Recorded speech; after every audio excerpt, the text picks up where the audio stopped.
learn to respect and work with the natural world as they have for tens of thousands of years. So today, I'm excited to introduce Dr. Catherine Hixson, who completed her PhD here at EOAS studying quaternary volcanism in the Wells Gray Clearwater area, which is located in central East BC. Since then, Kathy has built an impressive resume tying together volcanology research with geothermal energy development, which began with the Geological Survey of Canada, where she was the head of its Cordilleran office in Vancouver for about 7 years. In 2008, she moved on to work as vice president of exploration for a pure play geothermal company and has worked globally in over 14 countries. Through this work, she has overseen projects ranging from greenfield exploration to reservoir modeling and injection strategies, and raised funds for development companies as well. She has been a member of the Geothermal Canada Association for the past 40 years, serving several stints as president and is currently its vice president. Today, Kathy is CEO of Alberta No. 1, chief geoscientist for Terrapin Geothermics, and president of Tuya Terra Geocorp, thereby maintaining a global geothermal practice. I wasn't kidding when I said she had an impressive resume. I also know Kathy from past Vancouver volcanology conferences, where she gave great presentations on geothermal energy development in BC, and was a pleasure to discuss all things geothermal and volcanoes with. So now I'll pass it on to Kathy to let her inspire us with her infectious enthusiasm for what could be the baseload source of energy in the near future. So Kathy, you can go ahead and share your screen now. Take it away. Great, thank you, Yoshi. So let me try and make sure that this is going to work. Anyway, thank you for that great introduction. And it really is a pleasure. And I'm very sorry that not to be actually there with you, but that seems to be the way things are these days. And hi to all my old friends that I see in that gallery. Hopefully, what I'm going to try to do is kind of set a framework for you about what geothermal energy is. And I know that we've got sort of a mixed group here, so I'm not going to dive into the geology too far, but really the purpose here is to give you an overview of what geothermal is and what it can do for us. So geothermal energy is the elephant in the room.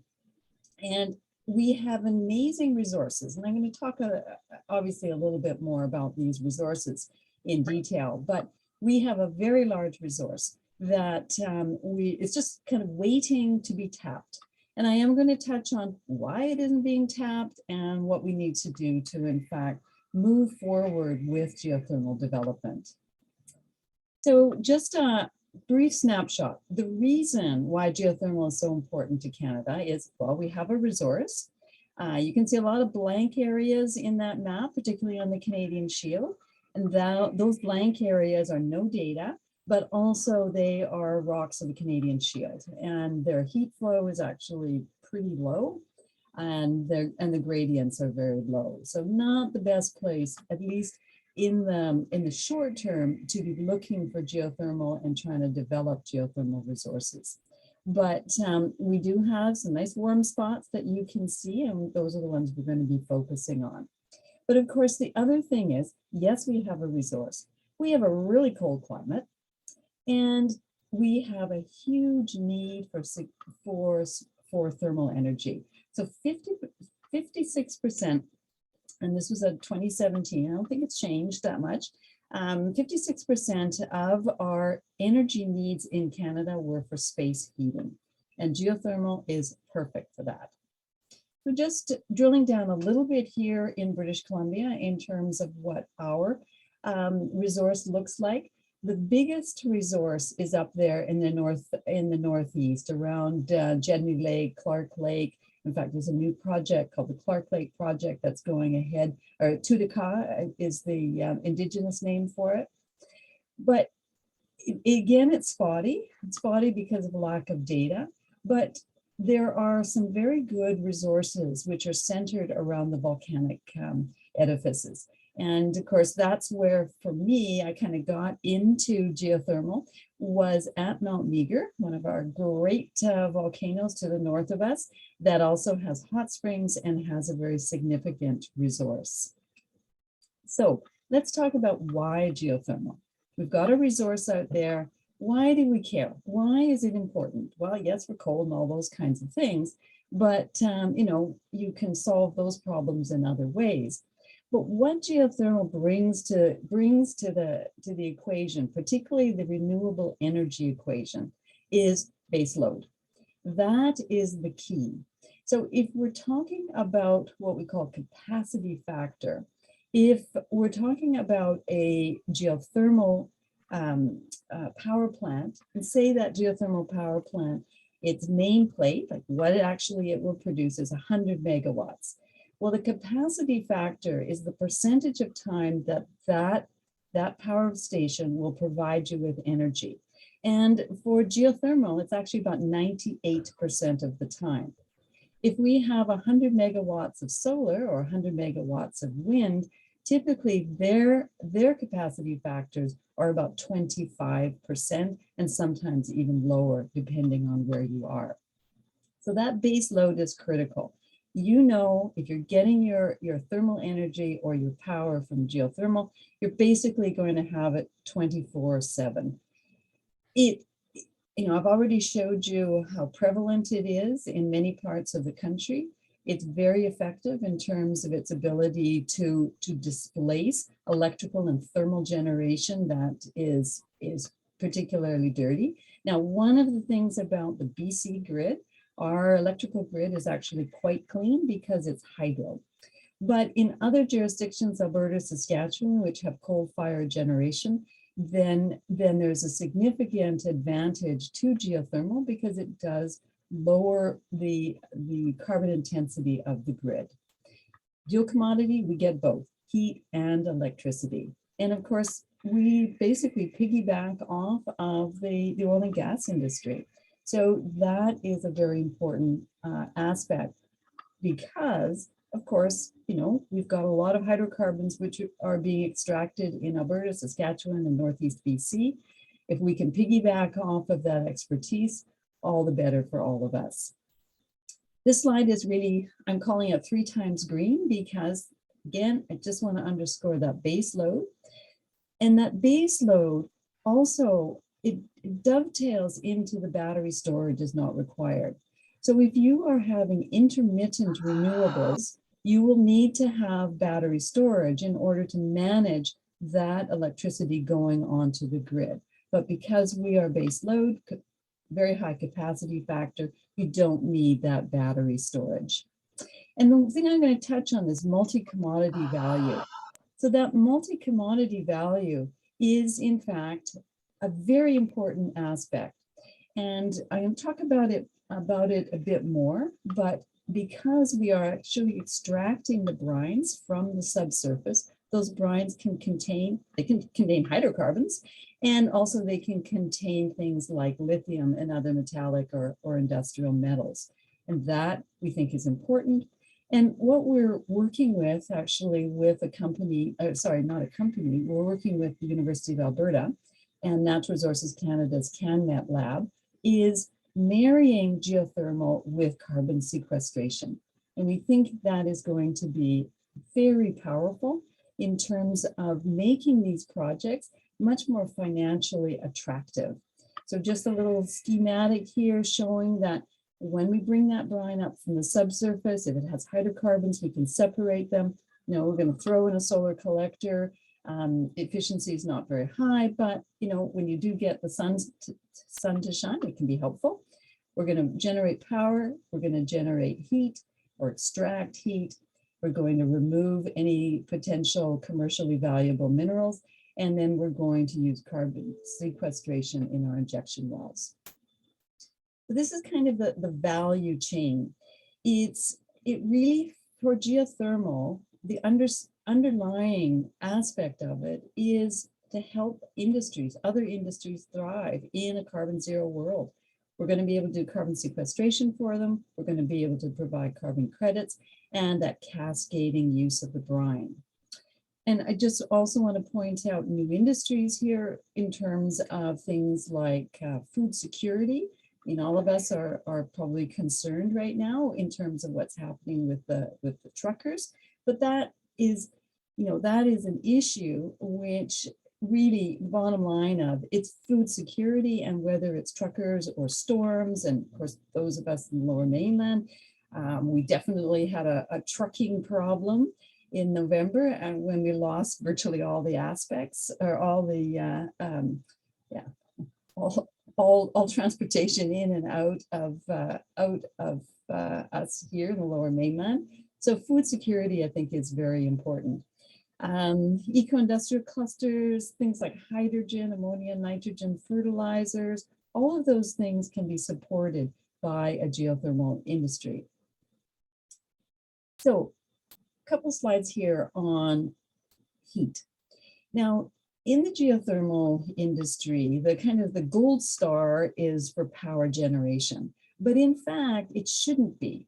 It should be the heat. And I'm going to show you some slides shortly about how much heat is actually produced from a geothermal project. And the bottom line is we live in a cold country, and that cold country requires significant heat. And in fact, that cold, that delta T, so that delta T is the difference between the mean annual air temperature and whatever our subsurface temperature is. So if you can think about it, if we have 40 degrees in the subsurface, that 40 degrees is actually a very high quantity of energy that can be used for useful purposes. I don't know, sometimes if I'm giving this presentation in person, I ask, do you know what the mean annual temperature is of Canada? Well, it's 1 degree. That is what will tell you it is cold here. And of course, the permafrost, to have permafrost, you have to be below 0 in terms of your mean annual temperature. And I've already showed you this. Bottom line here is space heating is 56% of our energy uses. And what can you do with that energy? Lots of things. So we can do community tourism stuff, pools, hot springs. I don't know if any of you know it, but there is actually a hotel in Saskatchewan, and they call themselves the Dead Sea of the Prairies, and they are using essentially the water that's extracted from the subsurface reservoir, used for oil and gas extraction, but it is salty, and they're using it for a spa. Obviously, greenhouses, talked about food security. And then also from an industrial standpoint, we've got low temperature heat is used in the pulp and paper industry, things like timber drying, and obviously distillery and breweries. So let's talk a little bit more about the details. So for a geothermal system, these are the 3 things that we need. We need fluid, we need fractures, and pores and rocks. So that fluid, we have to move through the subsurface, and we do that either through pore space, permeability, or through fractures. And we also obviously have to have the host rock, and of course our heat. Now, there are a number of different kinds of geothermal systems, and there's 10 listed here. Basically in Canada, most of our resource is in those sedimentary basins. So number 5 there. And the other one is, and this is particular for Yukon and British Columbia, is those volcanic systems. The other thing is here it has number 8 is the hot rock resources, or solidified hot dry rock. These are what are called engineered or enhanced geothermal system. And obviously we have a lot of crystalline rock in the shield and in other areas, but without additional R&D, we're not going to be able to capture that heat. So bottom line is enthalpy. The more enthalpy, the more heat content your fluid is, the higher that it is, the more work that you can do. And our sedimentary basins are not that high in temperature. Extensive areas of 50 degrees up to about 120, 130, 140 degrees. Where you see those high temperature systems is in those volcanic systems like Mount Meager. The higher the enthalpy, the more work that you can do. So if you're in that 50 to 150 degrees C, what we have there is we have to use an organic Rankine cycle. That's one of the methodologies, which basically takes the fluid that you're withdrawing from the ground, and it runs it through essentially a heat exchanger. But what it does, it is actually driving a secondary fluid, and it's the gases or the steam that is given off from that secondary fluid, which is driving your turbine and creating the power. So you require this two-stage process in the lower temperature. In the higher temperature systems, you can actually use the steam, which is directly taken from the fluids that you're withdrawing, and use those to drive your turbine. So higher efficiencies at the higher temperature, but you can still make power at the lower temperatures. So conventional geothermal, and my figures and whatnot are really geared towards sedimentary basin. That happens to be where our Alberta #1 project is, and that's where I'm working right now, is in sedimentary basins. And it is most of my work right now. And essentially it's this, right? Very simple. We drill a production well into whatever our subsurface reservoir is. We draw it up. We send it through our electrical generation facility. And we also, so we get power, we send it through a heat exchanger, and we then can take that heat off to our district heating system, and then we pump it back into the ground. So it's actually not, it's not that complicated. It is complicated in terms of the targeting, in terms of getting the injection right, but it works quite well. And in fact, geothermal energy has been extracted and used for electricity. Actually, the first electric light bulb was run in Larderello in Italy in 1904. Anyway, so it's been around a long time. But of course, because we are using the subsurface brines and we're bringing them up to the surface, that's where we can add this value added chain. And because, again, we are dealing with the brines themselves, that's how we can also use those brines to help us do carbon sequestration. And I'll talk a little bit more about that later. So let's now, so you got the big picture, right? We've got a resource in Canada. We've got a resource. Unfortunately, most of that resource is actually in our hydrocarbon producing areas. And I say unfortunately, because that creates some economic hurdles that are a bit hard to overcome. But let's look at geothermal in general. And so I've been in the business for 40 years now. I actually started off as a student there at UBC, and I was hired by the Geological Survey of Canada. And one of the things I did is temperature logging of wells so these were purpose drilled, small diameter wells that we could access and take temperatures logs from to see what was the subsurface temperatures to get us below essentially the influence of the climate on the top tens of meters and get us down 100 meters, 300 meters or deeper. So that's what I was doing about 40 years ago. And having been in the industry that period of time, of course, what I was very aware of was the highs and the lows and whatnot. Geothermal was directly tied to the price of crude oil. And what you see here are some peaks. So when the price of crude oil went up, geothermal exploration took off. And there were significant numbers of projects, a lot of work was being done, and things looked very positive for geothermal. But as soon as the price of oil and in particular natural gas went down, then people lost interest. It was very hard to raise capital.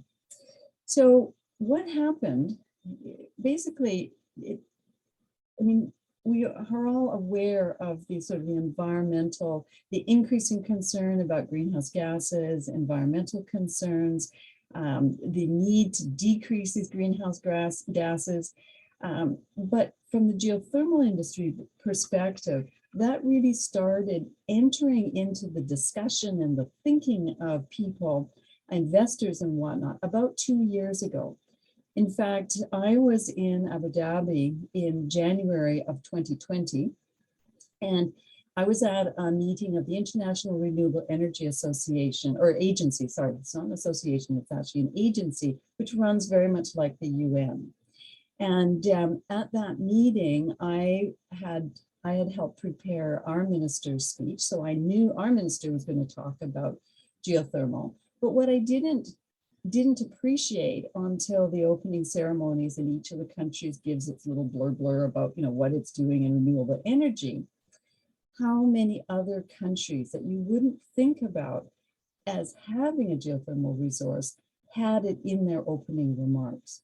So that was very encouraging. And then COVID came. So, but that's a whole nother story. So why geothermal? We can reduce greenhouse gases. We can create jobs. It is an investment opportunity that will essentially create carbon credits. It will create those ESGs for a company. We can use it for carbon sequestration, and it's the greenest of the green. Western Canada Sedimentary Basin is the big prize in Canada in terms of where there is the most, not everywhere there, but where in fact the greatest resource is. But it is also the most difficult because of the existing hydrocarbon industry. But here's our value proposition. So I'm using Alberta here because it's very clear in Alberta, if we're talking about replacing, so Alberta has a couple things. One is it has a grid, which has, the grid has coal and natural gas. So it is quote unquote a dirty grid. And that dirty grid can certainly, it is valuable to that grid to have low carbon or zero carbon projects producing electricity. But the other thing is, if we're looking at the wind map and the solar map, so you can see in Alberta, basically solar is most efficient in the south, basically the south of the province. And wind around Lethbridge, those of you that are from that area will know it's very windy down there. Well, obviously that's the best place for the wind generation to take place. But geothermal is much more extensive, and in particular extensive in the northern part of the province, or central to north. So that's why we want to go after it. So just some details on the environmental advantages. So I've already really touched on a number of them, but these are quite specific. Small footprint, zero emissions, low water consumption, high capacity factor, minimal wildlife and ecosystem impact, and that bonus carbon credit. So this is an old diagram, and but it hasn't changed significantly. Basically, what it is showing you is the land base that is required for geothermal. And you can see that it is very low compared with things like biodiesel or electricity from biomass, which require a very large footprint. And the diagram on the right is basically shows you that footprint in a little bit different way in terms of meters squared per megawatt produced. I've already talked about the no greenhouse gas emissions. So that's not 100% true. It is true in the context of geothermal from low temperature sedimentary basins because they are 100% enclosed. So we bring the fluids up and they cascade through our commodity chain, and then we put them back into the subsurface. So there is no emissions. But high temperature systems actually do have some emissions. And that's because because the fluids can be vented to atmosphere, and in some cases do have carbon dioxide. So not all geothermal is 100% zero emissions, but most, particularly the low temperature sedimentary basins, are. Low water consumption, basically the water that is consumed in the geothermal project is during the drilling phase. When we're drilling those deep, large bore wells, that's when we're using our water. The system, if we're talking about a district heating system, those are charged at the beginning and then the water is treated. But unless there's a leak or some other failure of the system, basically they don't require very much more than a top up on a yearly basis. The capacity factor, I've already talked about that. This is what it looks like. So the colors, yeah, if you look at PV solar, 15 to 22%. And obviously, these are also dependent on the location. So PV solar is going to be more efficient in southern Alberta than it is in northern Alberta, and the same with British Columbia. I love this picture. This is a project in Indonesia, and the pipe had to go through a forest. As you can see, that pipe was hand carried. So there was about 30 guys on each section of pipe that hand carried it from where it was offloaded, set it up on the stanchions, and then connected the whole thing. And then what they were able to do, obviously, is wind their way through the forest, having minimal impact. Other than obviously, there's a visual impact. So it's just really something to show you that you can do a geothermal facility even in very sensitive habitats in a very environmentally friendly way. And the last thing is obviously those carbon credits and those ESGs, the environmental, societal, and governance credits, because the projects are very clean, they're green. And one of the things that I want to point out is that they have this very long lifespan, 40 years or more. There's several geothermal projects that have now run in excess of 50 years. So with proper management and attention to the resource, and as I say, proper management, a geothermal resource can last decades. So let's cover what geothermal. So those of you who are not kind of in business, but you might have heard about geothermal. You might have heard about geothermal from a number of different aspects. And one is closed loop and open loop geothermal, and the other is geothermal versus geoexchange. So I just want to walk you through that because there's a lot of sort of lack of understanding about the differences between these. So coming from a pure geothermal world, our systems, as I have described them to you from a sedimentary basin point of view, where we bring the fluid up to the surface, cascade it through, put it back down, we have always called those closed systems.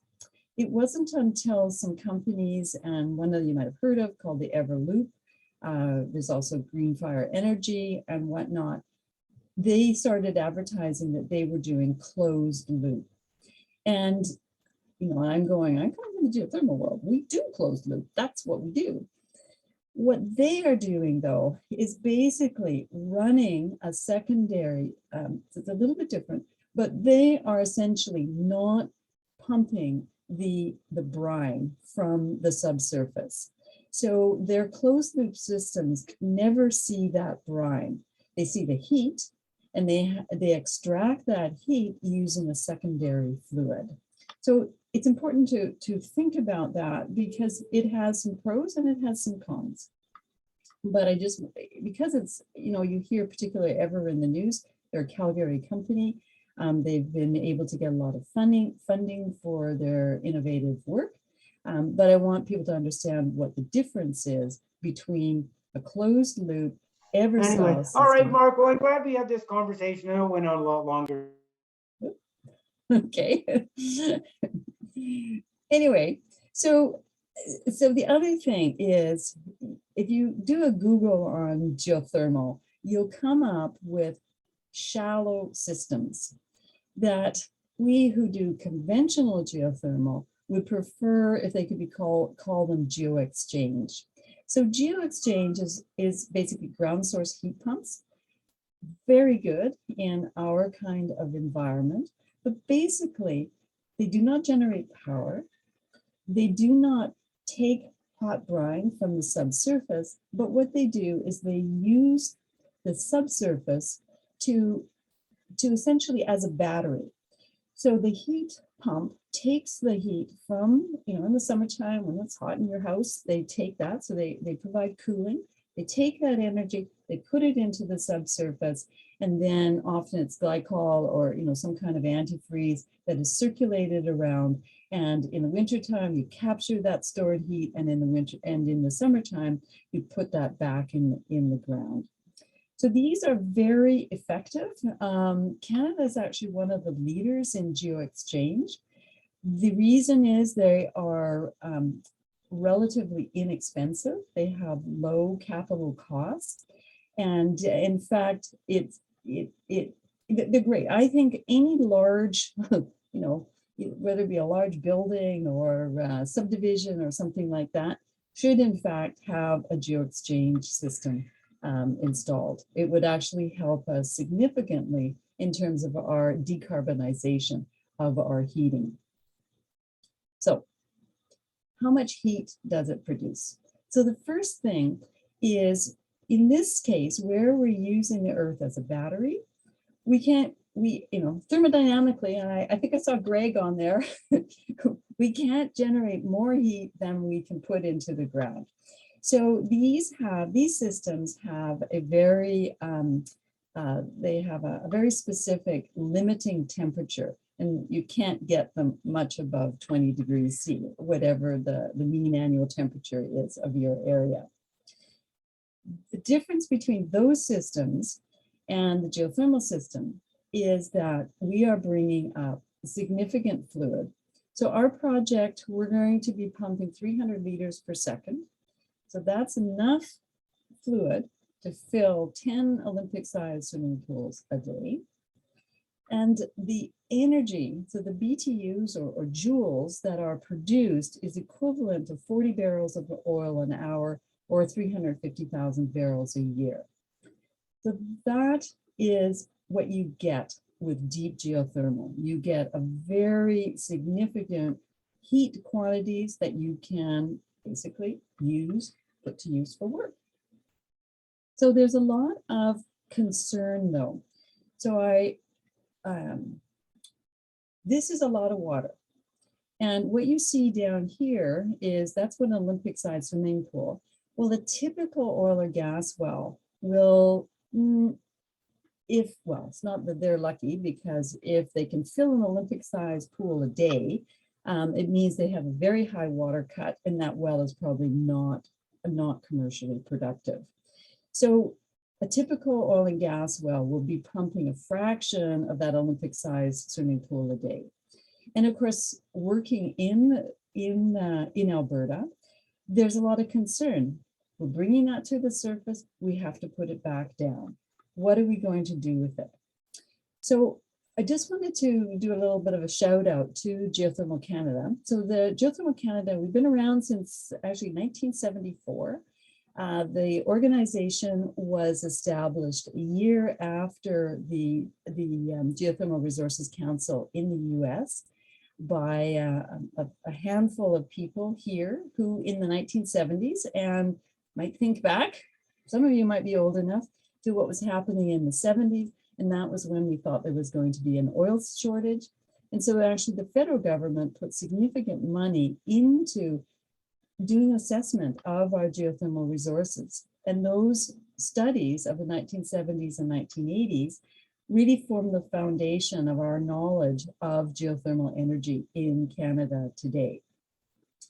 We have an ongoing, actually it's 17 sessions. We've been going weekly. It happens on a Wednesday at basically 11 o'clock our time.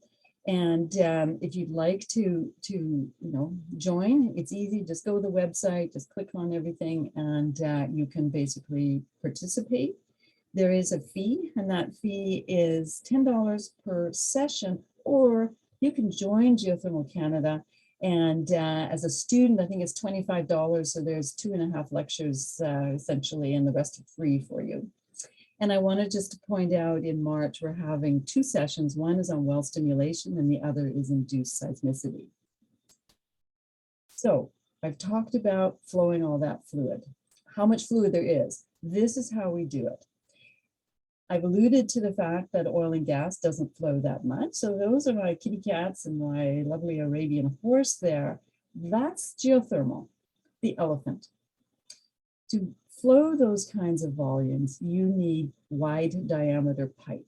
So we're talking about pipes that are in that 9 5/8 or 13 3/8 size. That is the optimum for geothermal, where oil and gas is back down there, that 4.5 or 5.5 inch. So what does that do? So people are afraid that it will produce induced seismicity. Induced seismicity is all about rock mechanics. If we can lubricate a fault, or we pump down and we actually trigger a fault or trigger an earthquake because that rock is under stress, and we've now lubricated and we've released that stress, that will, and we know, does create induced seismicity. So one of the things that we have to do as geothermal developers is make sure that we understand the subsurface as well as we can. So those of you that are in rock mechanics or hydrogeology and whatnot, you are the kind of experts that we need in order to understand the subsurface and make sure that we don't, in fact, create induced seismicity. So it really is about understanding the stress field in the subsurface that will help us in terms of not triggering earthquakes. So prevention, it really is all about knowing what that stress field looks like. Wellbore stimulation. So a lot of press in terms of fracking, and for tight shale needs to be fracked. People are afraid in the geothermal industry that we have to do a lot of fracking. And so the answer to that is typically, and again, because I come from that geothermal world, and the geothermal world is not well capitalized. Projects are pretty shoestring, most of them. We don't have the money to spend on hydrofracking. And so we've looked at other ways of doing essentially achieving what is achieved through hydrofracking. One is acid dosing, another is deflagration, and the other is simply thermal fracturing. So acid cleaning is simply pumping down acid into the subsurface to dissolve, particularly the carbonates. That's where it works. But it is expensive, and it's expensive, particularly in these large well bores that we use. Of course, that hydraulic fracturing, I mean, we know essentially what the public thinks about fracking. So we just need to be very careful that we try to explain what it is that we're doing and how in fact the hydrofracking could help us if we end up doing it. And one of the things I'd like to point out is that it's basically through fracking of these tight shale formations that the US has become self-sufficient in oil and gas production. If they didn't or couldn't frack, they would not be self-sufficient. Deflagration. Deflagration is kind of fun. It's basically subsurface combustion. What is important about it, and the reason I say it's kind of fun is, well, yeah, you get to do stuff with things that blow up, and it's cheap. We don't require proppants. The cons are that it has to be very well targeted, and if it's not well targeted, it just doesn't work. So cheap, but cheapest is this. And that is simply pumping cold water through your downhole well over days, weeks, and months. And that creates propagating fractures, which create very, very good and long-term permeability. So, okay, looking at my watch here. Let's talk about, so those are kind of, I've talked to you about the positive of environmental aspects of geothermal, but I also want to make sure that I also talk to you about some of the negatives, which are potential for hydrofracking and induced seismicity. So there you have the dirty with the clean. So now let's talk about existing infrastructure. So these are abandoned or orphaned wells. In Alberta, there is the Orphan Well Association. And that Orphan Well Association, I wanted to be clear with you about what an orphan well is. An orphan well is a well that has no owner. As a result, the liability for that well, in whatever state it is it has no ownership. So those wells have been transferred to this Orphan Well Association. And over the last decade or so, since the association came into being, they have been what's called plug and abandoning and reclaiming those wells that it has in its portfolio. Those wells may be useful for geothermal, but we don't know. And in fact, what we're looking at right now, my team is doing some work on doing an assessment of the potential to repurpose wells and wellbores. So that figure, in Alberta, there's over 600,000 wells. It's not quite right. There's over 423,000 unique wellbores. Some of those wells have been re-entered, and that's why that number is actually a bit higher, because when you re-enter a well, it's actually logged as a new well, when in fact they've simply entered the wellbore to do something. So what we're doing is we're looking at these wellbores and we're trying to figure out, is there something useful that could be done with them?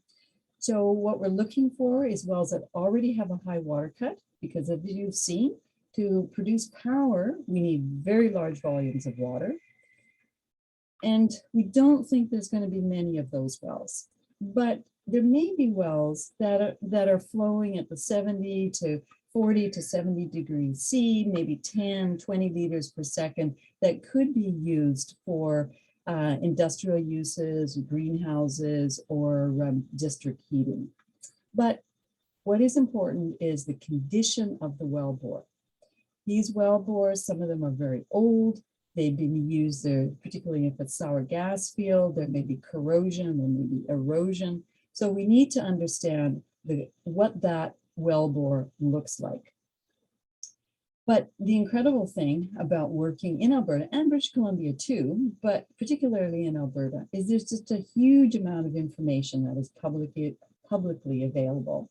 So it's trolling through that information to try to understand which are the best and the wells which have the potential to, in fact, not be corroded, not have cement bond problems, not have anything that will impact their ability to be used for geothermal purposes on a decadal basis. So one of the projects that is going on, so there's 3 conventional geothermal projects underway in Canada right now: Deep Project in Saskatchewan, our project in Alberta, and another one, the Tutica, in the Clark Lake field in British Columbia.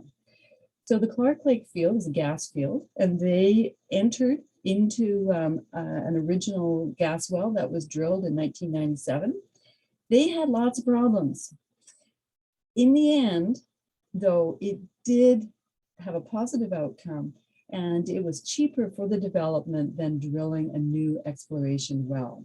But because of the age and the state of the well, it's not going to be a long-term producer. But certainly it was cheaper than it would have been if they had drilled a brand new purpose-drilled exploration well. But of course, it's not just the wells. It is the pads, the roads, the pipeline corridors, all of those things that can be reused, even if we can't reuse the well. So in the geothermal world, what we try to do is to reduce disturbance. And so by using these sites, that is one of the ways of reducing disturbance. So let's talk about commercial consideration. So how can we take this elephant and do something with it? So again, I'm going to focus a little bit on the Alberta market here in this slide, because it's the market.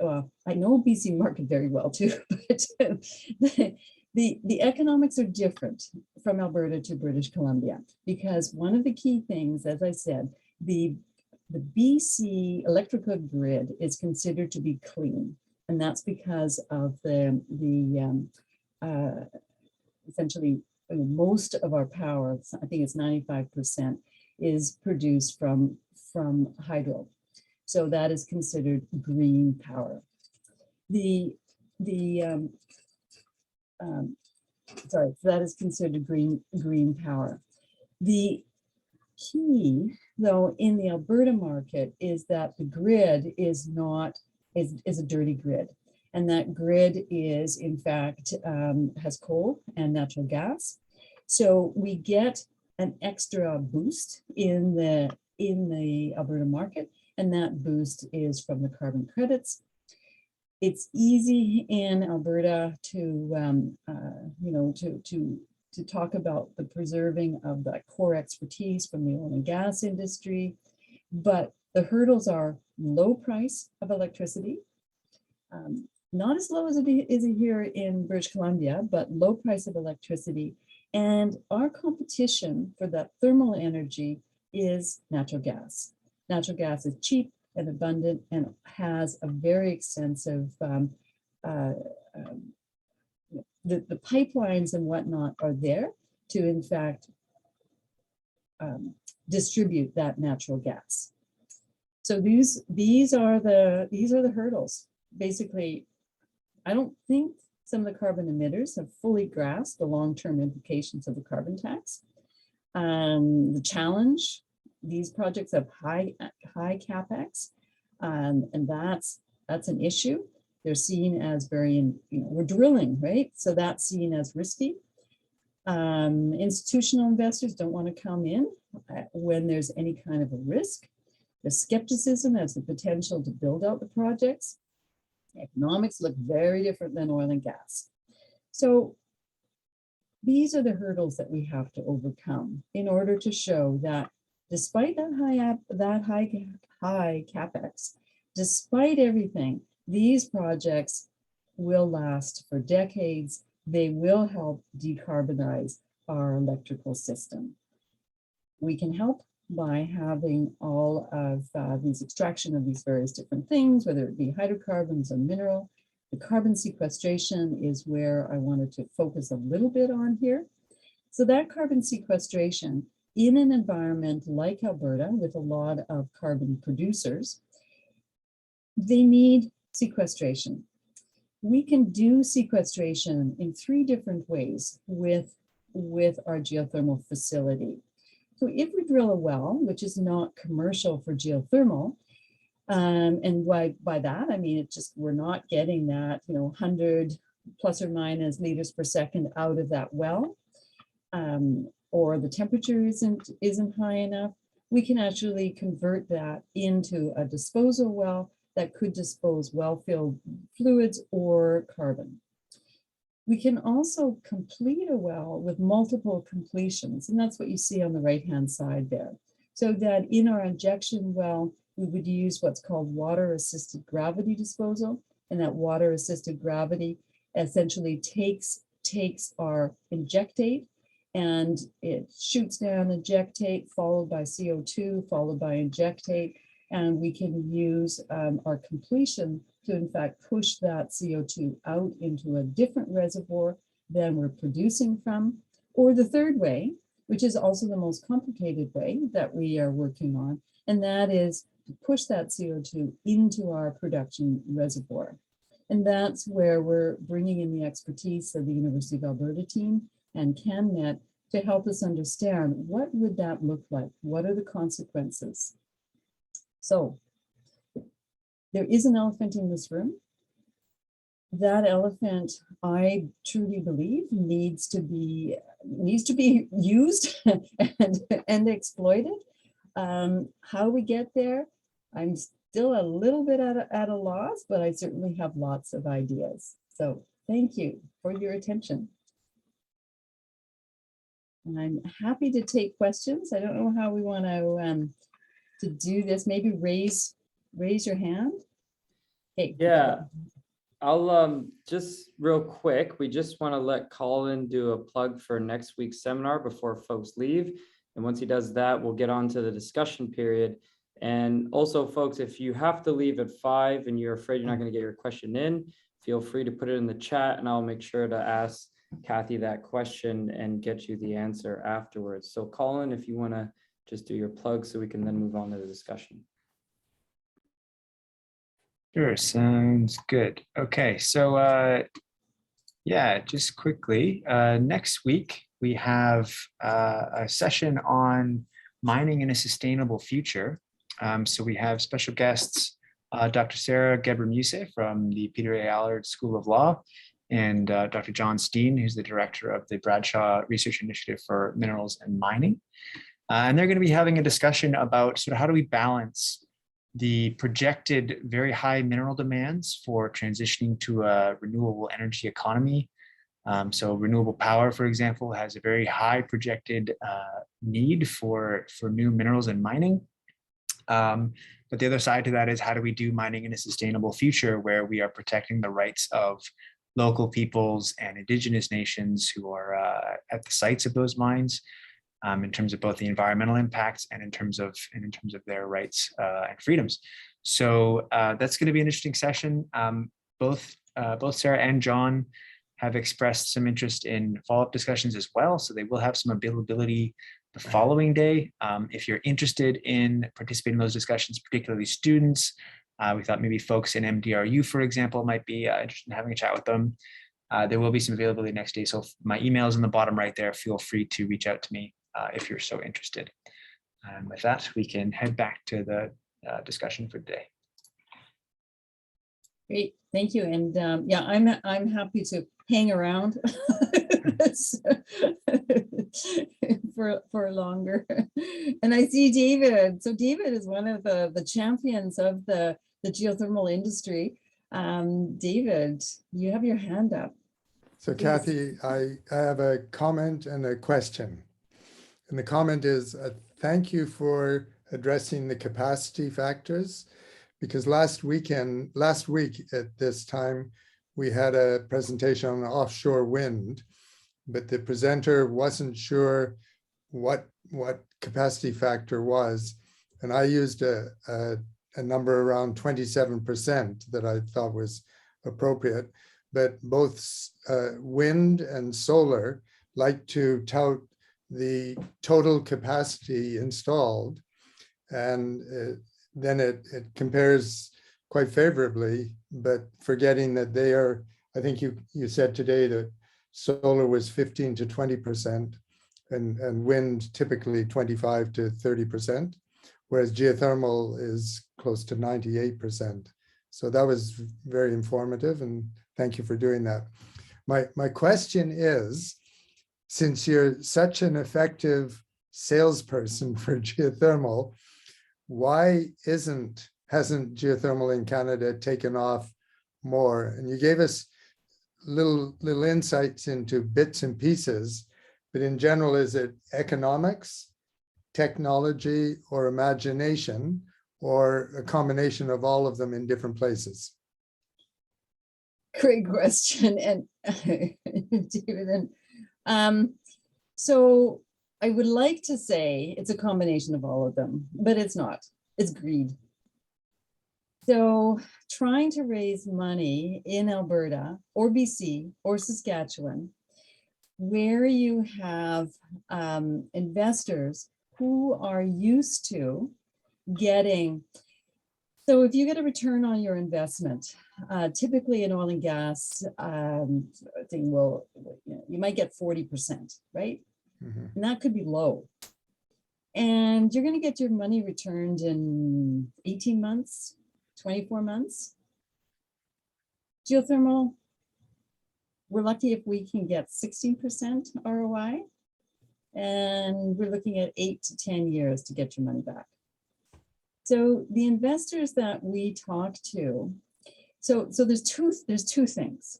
All right, so the institutional investors are very happy to invest at that low ROI because they know it's going to be 40 years out, right? They're going to get that for 40 years, but they do not want to assume the drilling risk.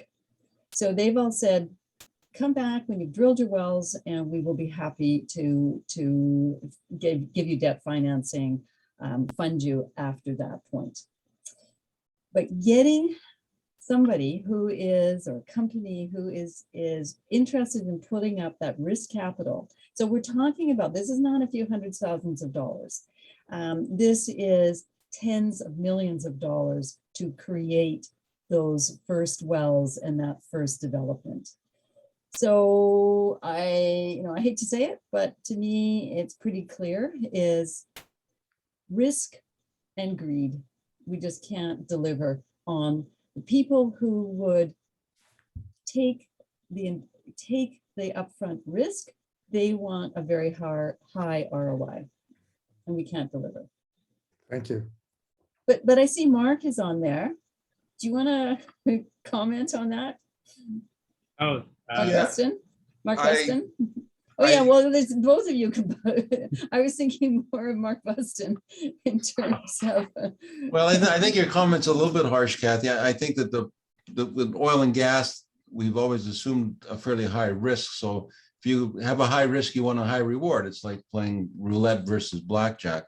And you're right, blackjack is more like the geothermal and roulette's more like the oil and gas. So you want a big reward because your risk is higher.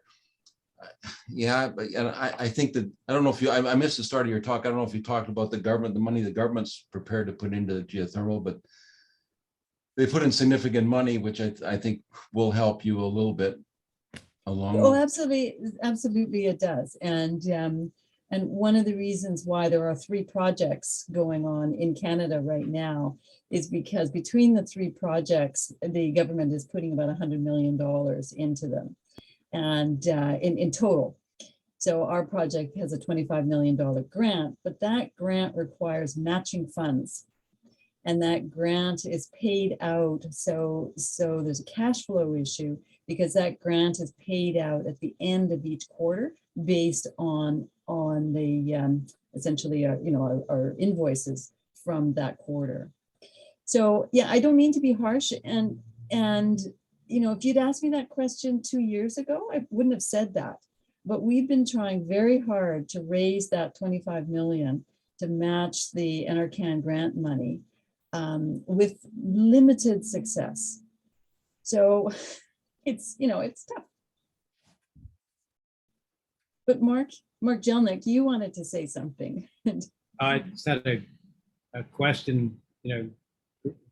Greed is something that's unavoidable. So the question is, how high do the oil prices have to be so that it is in the benefit of the folks that are not interested in investing in this to become interested?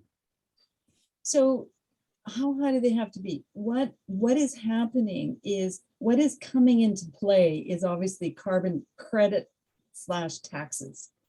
So from the economics of our project in Alberta, our financial modeling, our revenue, we get essentially 30% of our revenue based on the sale of heat.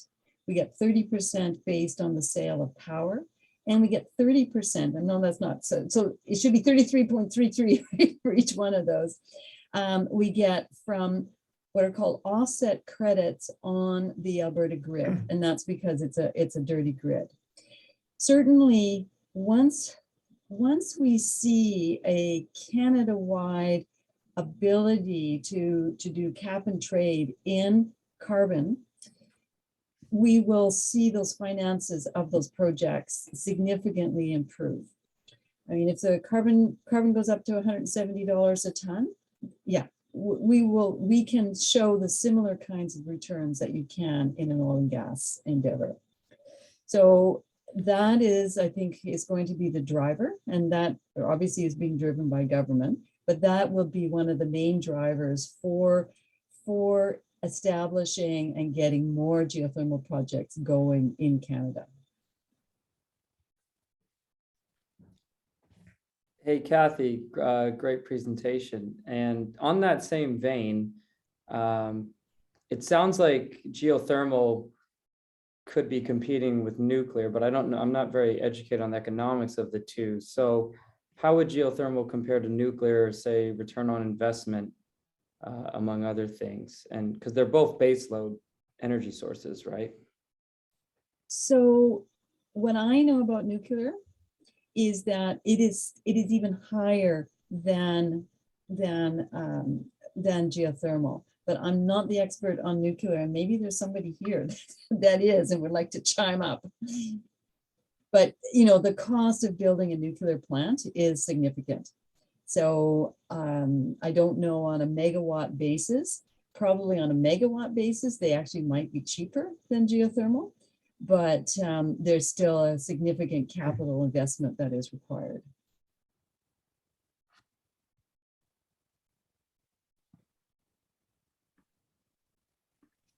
Okay, so I have another question too. So I was hearing discussions somewhere, I forgot where, but with Mount Meager geothermal development, some folks were talking about producing hydrogen fuel on site with excess energy, say during the nighttime at a plant like that, or at other geothermal plants as a way to store the energy, also to transport and use it elsewhere.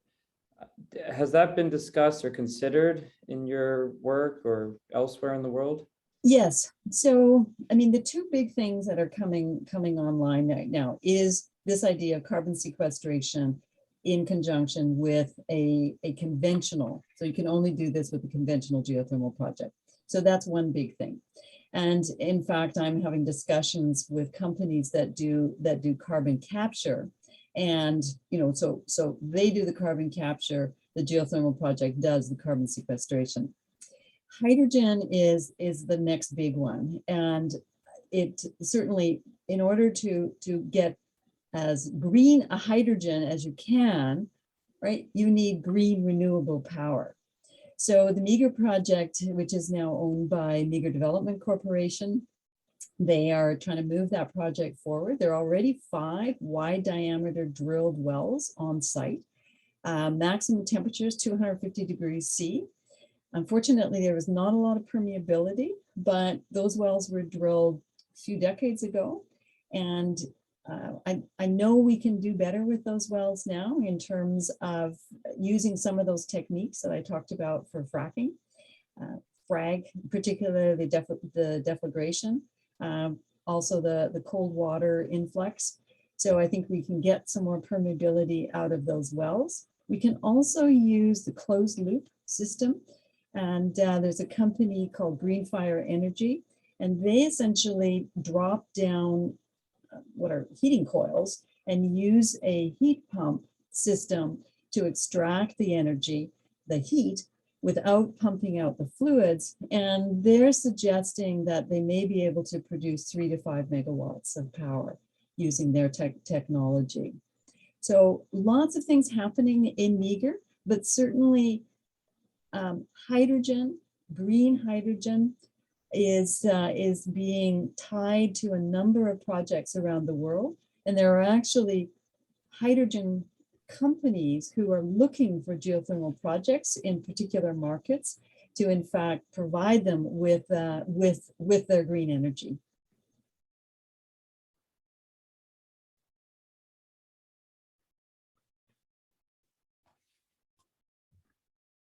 So I saw another. Yeah, Vasya.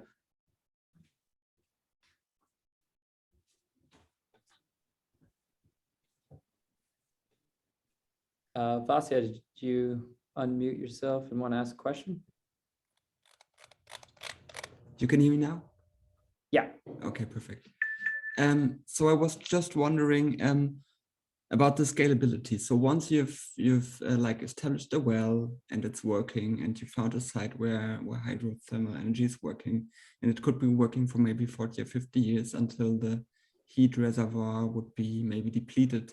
So how scalable would be such a project? So if you get like from the initial well, you get a certain amount of megawatts, and then everybody wants to put their money in. How much money megawatts can you like scale up from a good working project? So you are limited by the amount of fluid you can flow. Now, there is a lot of work that has been done in terms of trying to understand what is the maximum power that you can generate in a particular area.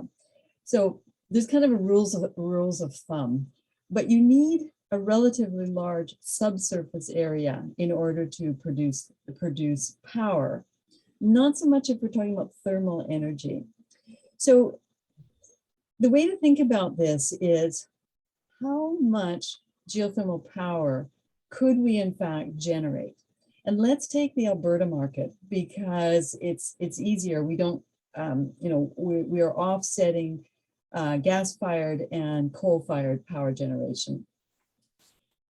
Some companies, if you look at their websites, will say that they will be able to offset about 50% of the coal and natural gas power generation. I don't believe that. And that's because these are very expensive projects. We have to use all the attributes in order to make them economic. We particularly have to create a market for that thermal energy. I think 10% it would be a useful goal. So in the Alberta market, maybe 1,000 megawatts of power generation. And that's going to be tough to get there. It's going to cost hundreds of millions of dollars to do that.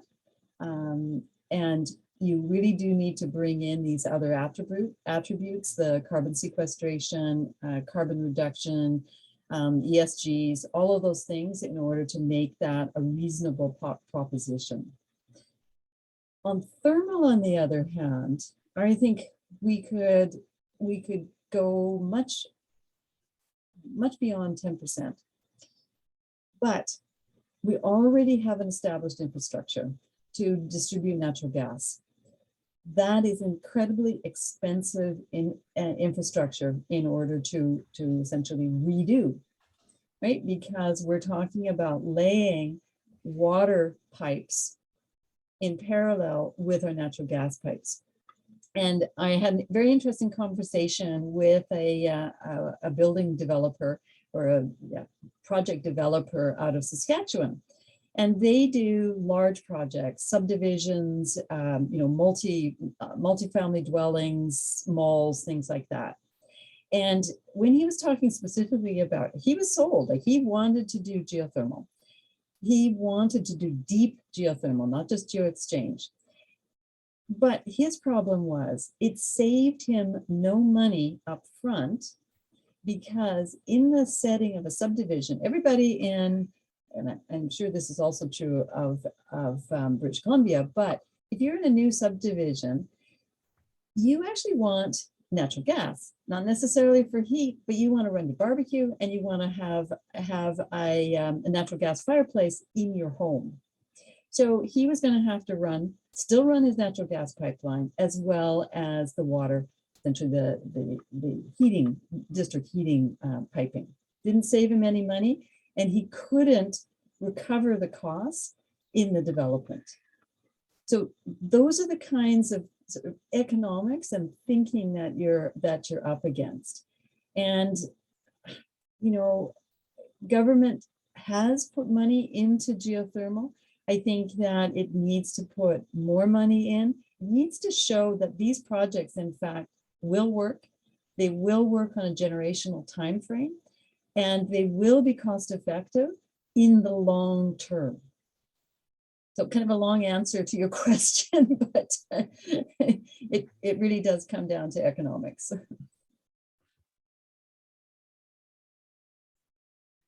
Lindsay?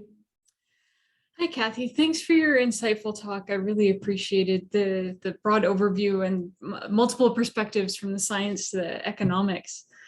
And the question I would just appreciate hearing your thoughts on is from sort of the geoscience research avenue, and I'm particularly interested in geophysics.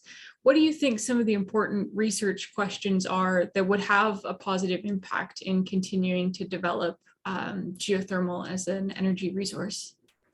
Great question, Lindsay. So there's actually a lot of research that is still to be done. I think, though, the big plum for Canada, not necessarily for Alberta or Saskatchewan or even BC, is EGS. So engineered geothermal systems. So these are systems which are built and installed in either hot, dry rock or essentially hard crystalline rock. We have such an extensive area of Canada that is underlain by crystalline rock. That's where our remote communities are that are dependent upon diesel. Those communities typically, even if they're subsidized, they're still paying about $1.25 a liter for diesel heating fuel. So those are the communities that I think we would like to reach with geothermal. But we can't do it without R&D. So the Nunavut government is funding a project right now that I'm involved in, and we're just looking. So we have the Arctic Basin up in the north that has some potential, but mostly it's crystalline, high-grade crystalline rock. So we're looking, we need to understand things like are there hot plutons? So any of you want to just do a Google Chena Hot Springs, and Chena Hot Springs is just out of Fairbanks. It's such a low temperature system, 70 degrees C water, and it is heated because they happen to be in very close proximity to a radiogenic pluton. So that's where their heat source is coming from. They do run power. They create power, they have greenhouses, and they heat their buildings as well as their spa with that hot water. So I think that the big prize for Canada would be research into hot, dry rock or crystalline rock.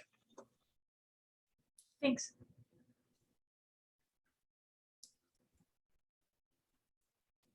Go ahead, David.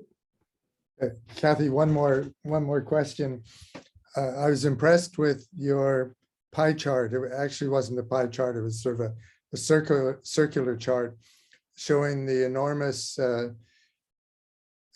potential for or need for space heating. And seems to me that you could go for engineered geothermal systems where the Earth has done the engineering for you, namely sedimentary basins where you have shale layers with a low thermal conductivity, therefore a high thermal gradient, overlying a naturally permeable region, maybe a limestone or something else that would give you the permeability without having to frack it. And I know you sometime in the past were looking at systems up north that might have had that combination. Any comments on that? Yep, no, and David, thank you for your input into what we were doing, but that's our project, is Alberta #1. So we are looking at a carbonate reservoir that is actually below a very thick, what's called the Ayrton shale.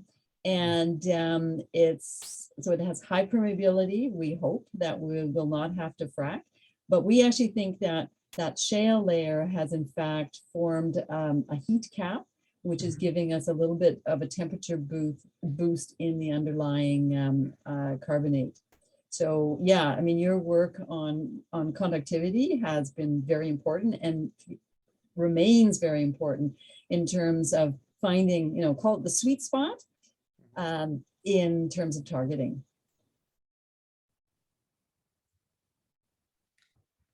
Kathy, I have one last question from myself. So you showed that Indonesian geothermal plant where the groups of people carried in that pipe running through the forests. Got me thinking, when some environmental activists see a pipeline, they immediately worry about leaks. And if you had one of these brines running through one of those pipes, and there was a big spill or something, what would be the environmental impacts, and how would they compare, say, to an oil spill, for example? I imagine they wouldn't be as bad.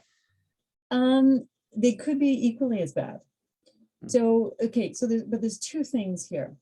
So one is we have pipelines to do a number of things. So the pipelines which are bringing the brine from the well to the power plant are short. And it's very easy to shut them off very quickly. So if you had a leak, they would be shut off literally within minutes or less. In the sedimentary basins where we are sometimes dealing with sour gas, we have to build and engineer our systems to a very high level, because if we have escape of sour gas, I mean, we're going to kill people, right? So a very high standard of engineering is required for those short well segments. The district heating segments, essentially, they use water. So it is water that has various conditioners and things like that in it, but it's essentially non-toxic. Those additives are intended to be non-toxic.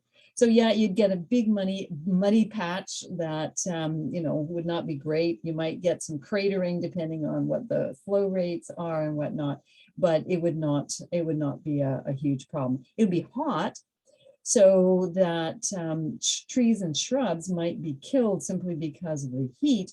But my guess is, and I've never actually even thought about it, versus an oil and gas spill, it would certainly be easier because you would just let it evaporate, and it would have less of an impact. But a good question. I hadn't thought about actually leaks of pipelines because they're very rare. Sometimes we have steam leaks. But basically, I've never seen a water leak or a fluid leak. But if you did leak, as well as the sour gas escape, the brines have a very high TDS, and if you leak that high TDS fluid onto the surface for any period of time, then it would not be very environmentally friendly. But Mark Buston, you might have some experience or some thoughts on that if you're still with us. He might, but he's not with us, I don't think. Okay. So I'll have to ask him if I see him. Well, does anybody have any last burning questions or comments? If not, I'm going to go ahead and say that was a great talk, a great discussion. Thank you, Kathy, so much for all your insights and expertise. And I hope that you get the investment you need to establish this as a baseload energy source in Canada. I'm certainly rooting for you. Well, thank you so much. Thanks everybody for your attention and your questions. Bye-bye. Yeah. Thanks Bye-bye, very much, Kathy. everybody.